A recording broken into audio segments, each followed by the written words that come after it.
অনেকেই এই মাছ খাওয়া জানতো না, এখন নতুন করে সব খাওয়া শিখছে।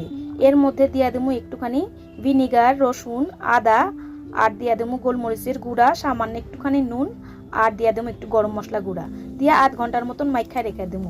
মাইখা রেখে দিলে পরে বেশ ভালো মজে যাইব, আর খাইতেও বেশ ভালো হইব।